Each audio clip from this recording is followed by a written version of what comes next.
warahmatullahi wabarakatuh. Perkenalkan, nama saya Fitri Wijaya Gultom, NPM 1814006, Prodi PGSD 5A, mata kuliah pembelajaran tematik. Saya kuliah di Institut Pendidikan Tapanuli Selatan. Adapun alasan saya dalam membuat video ini adalah untuk memenuhi tugas akhir sekolah atau UAS. Adapun saya akan menjelaskan apa saja yang saya ketahui mengenai pembelajaran tematik. Pembelajaran tematik adalah bentuk model pembelajaran terpadu yang menggabungkan suatu konsep dalam beberapa materi pelajaran atau bidang studi menjadi satu tema atau topik pembahasan tertentu, sehingga terjadi integrasi antara pengetahuan, keterampilan, dan nilai yang memungkinkan siswa aktif menemukan konsep serta prinsip keilmuan secara holistik, bermakna, dan otentik. Adapun karakteristik pembelajaran tematik yang pertama yaitu holistik. Holistik adalah suatu gejala atau peristiwa yang menjadi pusat perhatian dan pembelajaran tematik, diamati dan dikaji dan beberapa bidang studi sekaligus, tidak dari sudut pandang yang berkotak-kotak. Yang kedua yaitu bermakna. Pengkajian suatu fenomena berbagai macam aspek memungkinkan terbentuknya semacam jalinan antara skema yang dimiliki oleh siswa, yang pada gilirannya akan memberikan dampak kebermaknaan dari materi yang dipelajari. Yang ketiga yaitu otentik. Pembelajaran tematik memungkinkan siswa memahami secara langsung konsep dan prinsip yang ingin dipelajari. Yang keempat yaitu aktif. Pembelajaran tematik dikembangkan dengan berdasarkan pendekatan inquiry discovery, di mana siswa terlihat secara aktif dalam proses pembelajaran, mulai perencanaan, pelaksanaan, hingga proses evaluasi. Ciri-ciri pembelajaran tematik. 1. Aktif dan berpusat pada murid. Yang kedua yaitu memberikan pengalaman langsung. Yang ketiga, pemisahan mata pelajaran tidak begitu jelas. Yang keempat, pengkajian konsep dari berbagai mata pelajaran. Yang kelima, bersifat fleksibel. Yang keenam, hasil pembelajaran sesuai dengan minat dan kebutuhan murid-murid. Adapun jenis-jenis pembelajaran tematik, yang pertama yaitu fragmented, penggalan. Yang kedua, connected atau keterhubungan. Yang ketiga yaitu nested atau sarang. Yang keempat, sequenced atau pengurutan. Yang kelima yaitu serif atau irisan. Yang keenam yaitu webbed atau jaringan laba-laba. Yang ketujuh threaded atau bergalur. Yang ke-8 integrated atau keterpaduan. Yang kemudian yaitu immersive atau keterbenaman. Yang selanjutnya networked atau jaringan kerja. Adapun langkah-langkah dalam pembelajaran tematik yaitu mengamati, menanya, mengumpulkan informasi atau eksperimen, kemudian mengasosiasi atau mengolah informasi. Yang kelima, mengkomunikasikan. Adapun kelebihan dari pembelajaran tematik ini yaitu kelebihannya 1. Pengalaman belajar dan kegiatan belajar akan sesuai dengan tingkat perkembangan siswa. Yang kedua, kegiatan belajar dapat disesuaikan dengan minat dan kebutuhan siswa. Yang ketiga, kegiatan belajar lebih bermakna. Yang keempat, mengembangkan keterampilan berpikir dan keterampilan sosial siswa. Yang kelima, menyajikan kegiatan bersifat pragmatis yang dekat dengan keseharian siswa. Yang keenam, meningkatkan kerjasama antara guru dalam merancang kegiatan pembelajaran.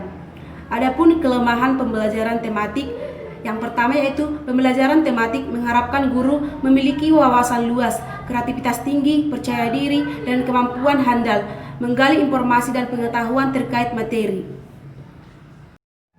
Yang kedua yaitu pembelajaran tematik mengharapkan siswa memiliki kemampuan akademik dan kreativitas sehingga keterampilan-keterampilan siswa dapat terbentuk ketika pembelajaran ini dilaksanakan. Yang ketiga yaitu pembelajaran tematik memerlukan sarana dan sumber pelajaran yang bervariasi. Yang keempat yaitu pembelajaran tematik memerlukan dasar kurikulum yang luas atau fleksibel. Yang kelima yaitu pembelajaran tematik membutuhkan cara penilaian yang menyeluruh atau komprehensif. Baiklah, kemudian saya akan menjelaskan tentang yaitu media pembelajaran tematik dan sumber belajar. Yang pertama yaitu pengertian media pembelajaran tematik. Media pembelajaran tematik adalah suatu alat bantu yang digunakan untuk menjembatani dua mata pelajaran atau lebih yang dapat merangsang pikiran dan perhatian anak dalam memahami materi agar proses belajar mengajar menjadi lebih menarik dan maksimal. Adapun jenis-jenis media pembelajaran tematik, ada beberapa jenis-jenis media pembelajaran tematik yaitu media audio. Yang kedua yaitu media visual. Media visual terbagi menjadi dua. Media visual terbagi menjadi dua yaitu media visual diam dan media visual gerak. C yaitu media audio visual. Media audio visual dibagi menjadi dua yaitu media visual diam dan audio visual gerak. D yaitu media audio semi gerak. Yang kelima yaitu media cetak. Yang selanjutnya yaitu tujuan media pembelajaran tematik. Adapun tujuan media pembelajaran tematik, yang pertama yaitu siswa mendapatkan pengalaman langsung. Yang kedua, menyajikan pesan atau informasi secara serempak. Yang ketiga, proses belajar lebih menarik dan integratif. Yang keempat, memungkinkan siswa untuk belajar mandiri. Yang kelima, dapat meningkatkan gairah siswa dalam belajar. Yang keenam, mengatasi keterbatasan ruang, waktu, dan tenaga. Sumber belajar. Pengertian sumber belajar. Sumber belajar adalah berupa data orang dan wujud tertentu yang dapat digunakan oleh peserta didik dalam belajar dan mencapai tujuan belajar atau kompetensi tertentu. Yang B yaitu jenis-jenis sumber belajar. Ada beberapa jenis sumber belajar diantaranya adalah 1. Pesan, 2. Manusia, yang ketiga peralatan, yang keempat teknik dan metode, yang kelima lingkungan atau setting. Pembelajaran tematik, pengembangan alat evaluasi. Pengertian evaluasi dan alat evaluasi. Pengertian evaluasi. Evaluasi dalam bahasa Indonesia berarti penilaian evaluasi pendidikan dapat diartikan sebagai penilaian dalam bidang pendidikan atau penilaian mengenai hal-hal kegiatan pendidikan. Pengertian alat evaluasi. Alat evaluasi berarti keseluruhan alat yang dapat digunakan untuk melakukan kegiatan evaluasi. Dalam hal ini berkaitan dengan pendidikan berupa tes dan non-tes. B. Alat evaluasi. Teknik tes. Teknik tes dikelompokkan menjadi dua yaitu pengelolaan tes berdasarkan fungsinya sebagai alat pengukuran perkembangan atau kemajuan peserta didik. Yang kedua, pengelolaan tes berdasarkan aspek psikis yang ingin diungkapkan. Yang kedua yaitu teknik non-tes. Adapun jenis-jenis evaluasi pembelajaran yaitu yang pertama yaitu jenis evaluasi berdasarkan tujuan, yang kedua yaitu jenis evaluasi berdasarkan sasarannya, yang ketiga yaitu jenis evaluasi berdasarkan lingkungan kegiatan pembelajaran, yang keempat jenis evaluasi berdasarkan objek dan sumber evaluasi berdasarkan objeknya.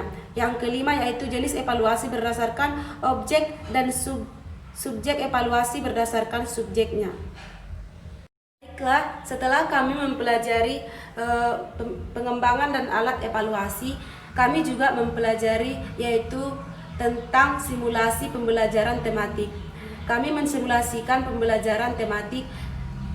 Saya mensimulasikan pembelajaran tematik yaitu yang berjudul kedudukan dan peran anggota keluarga. Saya membuat media mengenai kedudukan dan peran anggota keluarga dengan media family tree, yaitu sehingga siswa dapat memahami atau mudah mempelajari pelajaran tersebut dengan adanya media yang saya buat. Tapi sebelum kami membuat yaitu simulasi media pembelajaran, kami membuat KD pembelajaran sesuai dengan materi pelajaran kami masing-masing. Cukup sekianlah penjelasan dan yang saya ketahui tentang pembelajaran tematik. Jika ada yang salah, kata-kata saya yang salah atau kurang jelas, saya mohon maaf.